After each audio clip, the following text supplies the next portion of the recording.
This is Audible. Dreamscape presents Dear Debbie by Frida McFadden. Narrated by Julia Whalen, January Lavoie, and Scott Brick. Chapter 1. From Dear Debbie Drafts File. Dear Debbie, you always tell us in your fabulous column that breakfast is the most important meal of the day, and I believe you. But is my family ever willing to sit down and eat it? Not a chance. Every morning it's the same circus. My kids are searching for missing shoes or homework assignments that vanished overnight, and my husband can't find his keys or reading glasses. Nobody is interested in taking 5 minutes to sit down at the kitchen table to enjoy the perfectly good breakfast that I just spent the last 15 minutes cooking up. I've tried everything. Quick meals, grab-and-go options, bribery, don't ask. But no matter what I do, my family always leaves the house with empty bellies. How on earth am I supposed to get my family to take a few minutes to eat a nutritious breakfast before they dash out the door without so much as a goodbye? Help me, Debbie. Hungry in Hingham. Dear Hungry in Hingham, indeed, breakfast is the most important meal of the day.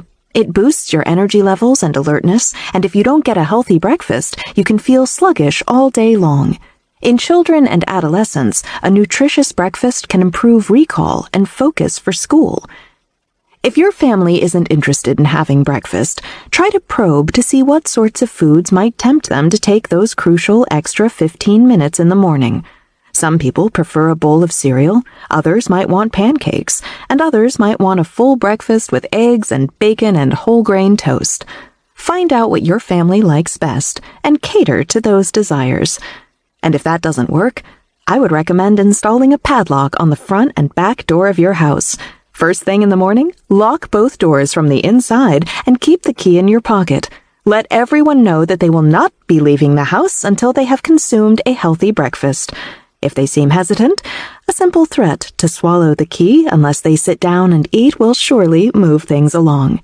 I have no doubt you will soon be enjoying a wonderful daily breakfast with your family. Debbie. Chapter 2. Debbie. I have been forbidden to speak to my daughter Lexi in the morning. Lexi imposed this rule around when she started high school, and now that she is a senior, it remains rigidly in place.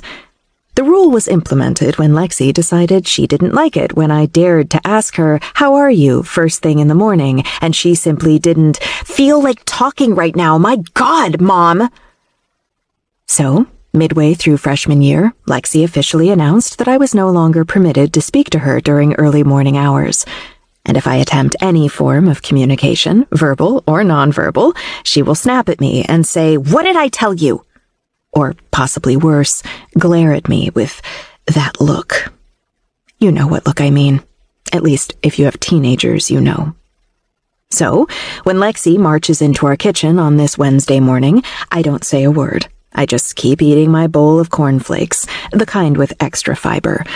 Now that I'm in my 40s, anything that has a lot of fiber is an auto-buy. It's easy to remember not to talk to Lexi, because she has a pair of giant headphones covering her ears. She's always wearing those headphones. It's possible they have fused with the temporal bones of her skull.